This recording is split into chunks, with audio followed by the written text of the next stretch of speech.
جانے گرامی، یہ فقہا کا صرف فتویٰ نہیں ہے، ائمہ اہل بیت علیہ السلام نے خود بتایا کہ بھئی دوسروں کے سامنے کبھی ایسی کوئی بات نہ کرنا کہ وہ ہماری توہین کرے، لیکن اگر کسی کے دل میں دشمنان اہل بیت اور خصوصاً دشمنان جناب سیدہ کا اگر دل میں نرم گوشہ بھی ہو، چھٹے امام فرماتے ہیں اگر نرم گوشہ، if you have a soft corner for the killers or the assassins of حضرت زہرا سلام علیہا, then do not expect the شفاعت of حضرت فاطمہ زہرا.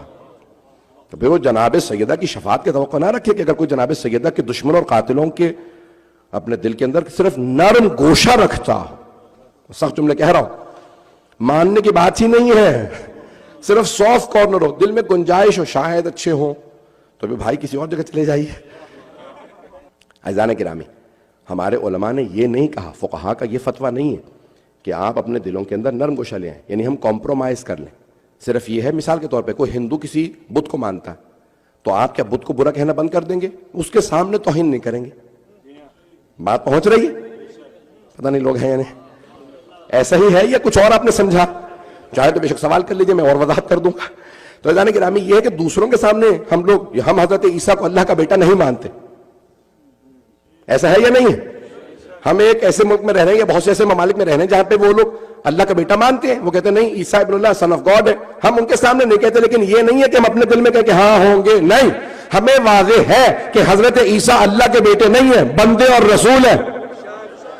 عزیزان گرامی، اسی طرح سے باقی اپنے تمام مسلمان بھائیوں کے سامنے دل آزاری نہیں کرتے، لیکن ہمارے دل میں واضح آل محمد حق ہے. جو مقابلے میں آیا، جس نے مخالفت کی، جس نے ان کا حق چھینا، وہ جہنمی ہے.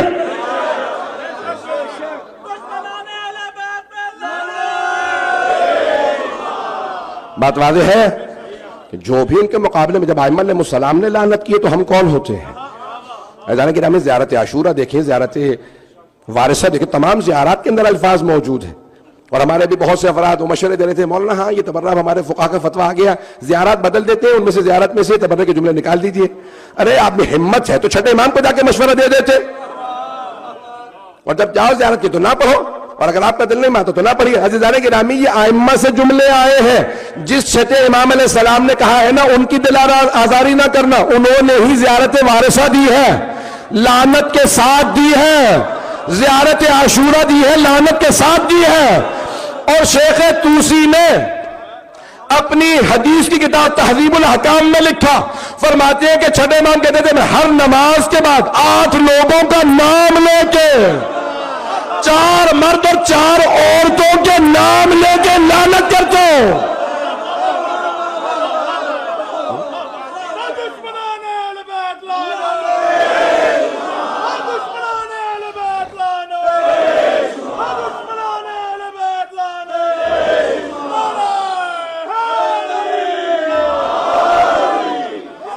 بات واضح ہے.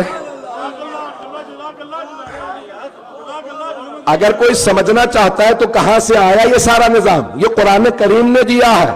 قرآن میں جگہ جگہ اچھوں کی تعریف کی گئی ہے.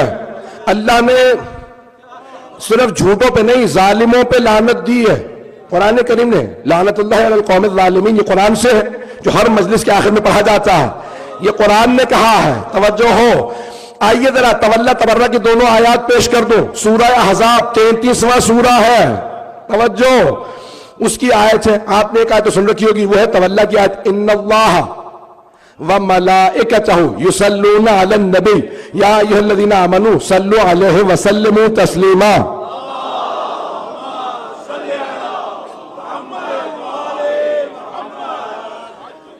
یہ جہاں صلوات کی آیت ہے اسے کہا جاتا ہے تولا کی آیت، اسی کے فوراً بعد ہے تبرہ کی آیت. یہاں اللہ کہہ رہا ہے بے شک کہ اللہ اور اس کے ملائکہ اپنے نبی پہ درود و سلام بھیجتے ہیں.